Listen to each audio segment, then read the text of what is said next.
Bonjour à tous, je suis Agnès Villermet. Je travaille auprès des professionnels de santé depuis 2003 et afin de développer le parcours patient, j'accompagne les différents acteurs du cabinet dans le développement des compétences relationnelles, managériales et organisationnelles au travers de la formation sur mesure, du coaching individuel ou du coaching d'équipe. On se retrouve aujourd'hui pour l'interview 2 de l'interview 3 questions. Et j'ai le plaisir aujourd'hui d'accueillir Thomas Josse, qui est Social Media Manager. Bonjour Thomas. Bonjour Agnès, merci pour cette invitation. Merci à toi. Et donc Thomas évolue dans le monde de la médecine depuis maintenant plusieurs années. Exactement. Et j'ai créé mon agence il y a 4 ans maintenant, donc qui est spécialisée dans tout ce qui est gestion et animation des réseaux sociaux pour les professionnels de santé, avec vraiment une grosse partie community management. Donc, je vais expliquer juste après qu'est-ce que c'est précisément, avec vraiment tout ce qui est accompagnement, donc sur la toile, en respectant le gnome, l'image du praticien et l'attente réelle du patient. Super. Alors, on y va. Première question, Thomas. Qu'est-ce que la e-réputation ? Alors, tout d'abord, on va dire, c'est un domaine qui est apparu quand même assez récemment dans l'histoire, on va dire, du web. Tout d'abord, on va dire, on a chacun une image, on a chacun une réputation dans la vie auprès de ses amis, auprès de ses connaissances ou de ses collègues. La e-réputation, c'est un peu la même chose sur la toile. Tout simplement, tout le monde connaît le restaurateur, donc qui est un peu, on va dire, embêté par ces fameuses avis sur, par exemple, TripAdvisor ou sur même Google Avis. Aujourd'hui, c'est pareil pour un praticien. Aujourd'hui, le patient, il a heureusement ou malheureusement la possibilité de donner son avis sur un praticien, sur un service rendu et aux yeux de tous. Je crois que c'est ça réellement l'inquiétude pour beaucoup, c'est aux yeux de tous. Hier, finalement, le praticien avait finalement donc la possibilité d'opérer, d'apporter un acte ou un service. Si c'était raté, finalement, il n'y avait que le patient qui le savait, ou la famille, ou le cercle proche d'amis qui pouvait porter un préjudice au business du médecin. Mais aujourd'hui, si l'acte est raté, ou si le médecin a mal répondu ou mal accueilli le patient, malheureusement, c'est la toile entière qui va être au courant de ce problème entre le cabinet et le patient. Donc la réputation, c'est vraiment son image digitale. L'avantage, c'est qu'elle est quand même aujourd'hui, grâce à des professionnels, maîtrisable. Il ne faut pas en avoir peur. C'est pas comme la vraie réputation. La réputation de la vraie vie, j'ai envie de dire, elle est quand même beaucoup plus ancrée et peut-être moins modifiable. La e-réputation, c'est des choses qui sont quand même avec des astuces qui sont parfois un peu border, etc. Il y a quand même des moyens pour l'arranger. Aujourd'hui, ce qu'il faut savoir, ce que le médecin doit savoir, c'est que j'ai vu en 4 ans d'expérience, ça n'a jamais réellement joué en sa défaveur. Très clairement, parce que les patientes, maintenant, elles s'arrêtent de moins en moins devant ça, parce que les patientes, parfois, elles ne regardent pas toujours. Je me suis aperçu pour des chirurgiens, par exemple, des chirurgiens en construction ou des grosses chirurgies un peu plus lourdes, comme des body lifts ou des choses comme ça, finalement, ça peut parfois jouer. Donc, j'ai des patients qui m'ont dit, voilà, j'ai plus confiance en vous, à cause des avis que j'ai vus sur vous. Ça jouait quelques fois, moi, sur des clients, mais c'est quand même très rare. Donc, il ne faut pas en avoir peur. Il faut la confier à des professionnels et c'est surtout qu'il faut inviter ses patients et ses amis à déposer des bons avis. Et il faut inciter chaque patient, en tout cas, à déposer évidemment des avis. Ouais. Donc, pousser les patients à donner des avis sur Google et donc, bien sûr, des avis positifs. Et s'ils sont négatifs, Thomas, qu'est-ce qu'on fait ? Il y a 2 choses. Donc, il y a l'avis négatif et l'avis diffamatoire. J'ai envie de dire, il vaut mieux avoir un avis diffamatoire. Elle est grosse, elle ne sait pas injecter. C'est un avis diffamatoire. Là, dans ce cas-là, on a donc des cabinets spécialisés, donc des avocats spécialisés. Eux, il y a 2 possibilités. Soit le patient est identifiable, on va directement lui envoyer un recommandé. L'avocat, on va recommander en lui disant, en la menaçant, surtout que c'est donc punissable de 15 000 € d'amende. Donc, c'est quelque chose que la loi encadre, la diffamation.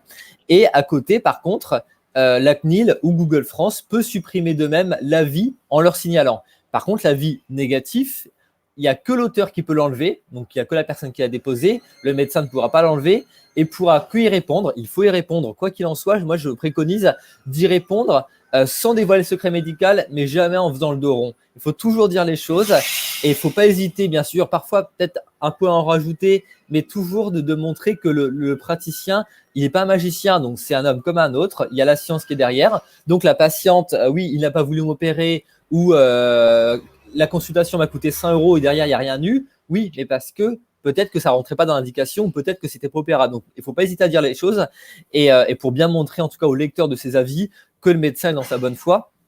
Et puis, noyer l'avis, bien sûr. Hein, noyer l'avis avec des vrais avis. Est-ce que la note est importante? C'est surtout le nombre d'avis. Aujourd'hui, la personne qui va avoir, par exemple, 3 sur 5 avec 800 avis, j'ai envie de dire, il vaut mieux éviter, quoi. Après, la personne qui a 3 sur 5 avec 10 avis, c'est différent. Donc, entre 10 avis ou 300 ou 400 avis, c'est vraiment le nombre d'avis, le nombre d'étoiles qui est hyper important. C'est comme une personne qui a 5 étoiles avec 2 avis, il n'y aura pas de poids. Une personne avec 5 étoiles et 40 avis, il y aura du poids. Donc, c'est vraiment une question de nombre d'avis. Donc, ça, c'est important, ouais. Super, merci beaucoup. Avec plaisir. Deuxième question, Thomas. C'est quoi le rôle d'un community manager aujourd'hui? Bah pareil, ça, c'est des nouveaux métiers qui sont apparus il y a quelques années. À la base de la base, c'était vraiment d'animer une audience, hein, d'animer, donc de gérer l'audience et l'interaction pour une personne, pour une société. Aujourd'hui, le community manager, c'est quelqu'un qui est plus dans le social media manager, qui est beaucoup plus actif en réalité. Moi, par exemple, dans l'agence, c'est vraiment tout ce qui est création du contenu, tout ce qui est réflexion à la stratégie donc digitale, les publications, la gestion des campagnes publicitaires s'il y en a, la gestion des questions. On va dire, il y a deux rôles, enfin, il y a deux community managers, je pense. Il y a le premier profil, c'est le community manager de base. Lui, il va publier du contenu. Il va rien créer, il va juste publier ce que son client va lui donner et va répondre à des questions ou des commentaires. Lui, c'est le rôle de base, c'est ce qu'on va voir souvent. Et après, on a le social media manager qui est un peu plus évolué, lui qui est beaucoup plus capable à créer le contenu, à imposer sa plume, à imposer son style, en tout cas à dire à son client, il vaut mieux partir sur tel sujet, faire tel focus. Voilà, donc c'est plutôt lui qui va être un peu plus actif et moins passif, parce que le community manager à la base, en fait, c'est quelqu'un qui est un peu plus dans la passive attitude en réalité, qui va plutôt publier que proposer, quoi. D'accord, donc vous rédigez pas, c'est pas toi qui rédige tous les posts des médecins? Si, ouais. Si. Parce que moi, je suis depuis par le médecin depuis 4 ans, vu que je me suis vraiment spécialisé en médical et en chirurgie, moi, je fais tout ce qui est création du contenu, du visuel, tout. Moi, c'est vrai parce qu'en fait, je me suis rendu compte d'un truc, c'est que le praticien, il n'a jamais le temps, de toute façon.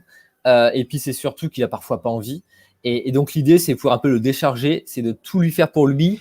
Mais après, faut avoir ce sixième sens, comprendre la personne en face de soi, comprendre ses attentes, comprendre ce qu'il fait. Donc, il faut lire entre les lignes. C'est sûr que on peut pas imposer un contenu sur un chirurgien qui a 55 ans ou un chirurgien qui a 35 ans, un chirurgien qui serait à Nice ou un chirurgien qui serait à Rouen. C'est pas du tout le même profil. Donc, ça, il faut comprendre, ouais. Et la communication, elle se fait combien de fois par mois à peu près? Donc, le poste, il se fait combien de fois par mois? De toute façon, il y a un de contenu par semaine. Et puis la veille régulière. La veille, c'est les avis, c'est les commentaires. Après, il y a toute une formation qui est faite aussi par l'équipe auprès du client pour on va dire, pour digitaliser déjà son cabinet. Par exemple, typiquement, donc des personnes comme toi ont un rôle évidemment complémentaire à ça, parce qu'en interne, parfois, je suis confronté à des clients où tu sais qu'en interne, ça ne suit pas parce que ce n'est pas digital, parce que il n'y a peut-être pas de bon CRM, ou il n'y a pas de bon fichier, de fichier patient, ou il n'y a pas la secrétaire qui répond pas rapidement. Donc, il y a tout ça aussi à mettre en interne, quoi. Enfin, voilà, au cabinet en tout cas. Je crois qu'aujourd'hui, un médecin ne peut pas se dire « Oui, je veux des réseaux sociaux si déjà en interne, ça ne suit pas. » quoi. C'est le premier point, quoi. Très clair. Dernière question, Thomas. Selon toi, quels sont les 3 conseils pour capter une nouvelle patientèle aujourd'hui dans un cabinet médical? Les 3 conseils, tout d'abord, de réactiver ses propres patients. Aujourd'hui, on est client pour la marque Jaguar. J'achète une voiture Jaguar, je vais suivre les réseaux sociaux Jaguar. Je n'irai pas suivre les réseaux sociaux Porsche.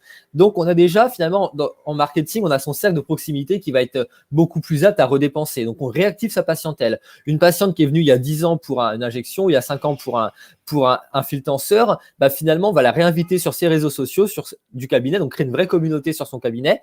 Et finalement, elle va réactiver, elle va dire tiens, c'est vrai, il existe encore, je vais aller le voir, ou c'est vrai que j'ai des nouvelles rides, je vais aller le voir. On réactive son patient grâce à sa communauté digitale, c'est très important dans son communauté, et avant de chercher une nouvelle patientèle. Et la nouvelle patientèle, en fait, il y a vraiment 3 profils de médecins. Il y a le médecin qui sort de l'école, qui n'a pas encore de patientèle. Il y a le médecin qui a une patientèle qui fonctionne bien. Et il y a le médecin star. Ces trois personnes-là, elles vont pas fonctionner un peu de la même manière en réalité. Et c'est vrai que ce qui est important, c'est que pour le médecin qui n'a pas encore de patientèle, c'est vraiment de faire du local. Arrêtez avec les magazines, j'ai envie de dire, qui vous promettent une parution ou une visibilité internationale ou française. On n'en a rien à foutre. Aujourd'hui, c'est une parution locale. Et finalement, Et finalement, c'est ça le plus important, c'est de chercher les KOL autour de vous. KOL, c'est quoi? C'est les directeurs d'hôtel, les directeurs de restaurants, c'est les boutiques de luxe, par exemple les vendeurs. C'est voilà, c'est tous ces gens-là qui peuvent vous amener. Je sais que toi, tu dis la même chose pour tes clients. C'est vraiment de démarcher tous ces gens-là qui peuvent en tout cas vous emmener du trafic. Et c'est les suivre sur Instagram, de les suivre sur Facebook, tout simplement grâce à des outils de géolocalisation. Voilà, il faut toujours penser local, les réseaux sociaux, même si c'est mondial. Vous, votre business, il est local, donc de penser réseaux sociaux local. Ça, c'est très important. Donc, ouais. Super. Deuxième conseil. Ça.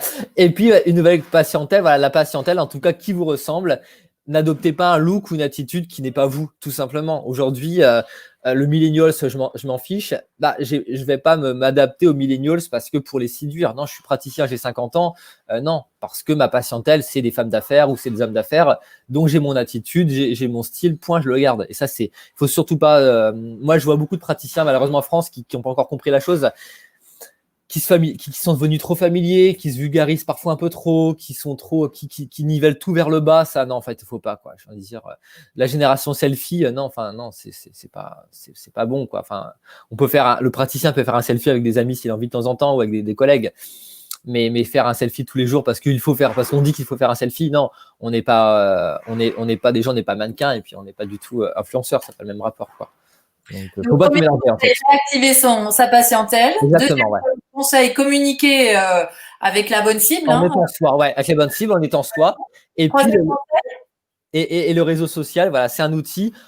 C'est un outil, donc on s'en sert vraiment comme on veut. Il n'y a pas de règles, j'ai envie de dire. Et puis pareil, après, aujourd'hui, malheureusement, à une époque, heureusement, c'était un peu la course au bon résultat, au bon acte, la patiente contente, donc la reconnaissance des pairs, etc. Aujourd'hui, je m'aperçois depuis quelques temps, depuis même pas 2 ans, depuis un peu plus d'1 an, on a une course aux abonnés. Une course aux abonnés sur Instagram, sur Facebook. C'est youpi, j'ai dépassé les 20 000 abonnés, etc. N'oublions pas que c'est un vrai univers, c'est un vrai Far West. N'oublions pas qu'il y a beaucoup d'achats d'abonnés, il y a beaucoup de faux, énormément de faux. Ne vous fiez pas aux 20 000 abonnés, ça ne veut rien dire du tout. On est dans le pur ego, rien d'autre. Il vaut mieux une communauté qui soit engagée qu'une communauté qui soit gonflée à l'hélium où il n'y a rien derrière.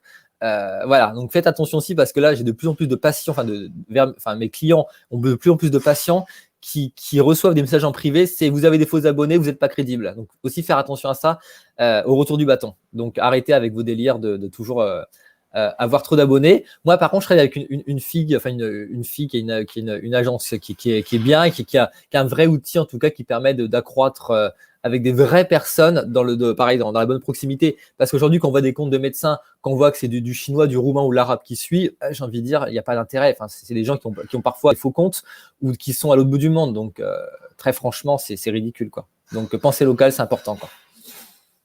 Super. Voilà, le coup de gueule. Je résume les 3 conseils, réactiver sa patientèle, la bonne cible et surtout la bonne communication, transparence et sincérité. Exact. Et puis d'apporter un contenu à valeur ajoutée, d'apporter une vraie information. Ça, c'est très important, quoi. Aujourd'hui. Aussi, c'est que toute l'équipe, tout le cabinet soit concerné. Dès que le médecin, par exemple, et toi, le community manager, ont mis en place une stratégie de communication, intéressant aussi de le transmettre à l'équipe et de montrer la bonne philosophie. Et ouais, tout à fait. Et moi, mes clients, typiquement, les assistantes, par exemple, elles ont un trait d'union parce que leur rôle, c'est de prendre des photos, par exemple, c'est de me dire, tiens, on a reçu une machine, on a reçu une cosmétique, etc. Tu peux en parler parce que l'assistante, c'est un métier, community manager, c'est un métier. Et même, effectivement, il y a des assistantes qui sont dégourdies, qui font les choses bien, mais il y a quand même beaucoup d'assistantes où c'est pas leur métier. Et je crois qu'aujourd'hui, publier pour publier, ça ne sert à rien du tout s'il n'y a pas de stratégie derrière. Donc, mettre un post pour mettre un post, non. Et pareil, le dernier petit coup de gueule sur les avant-après.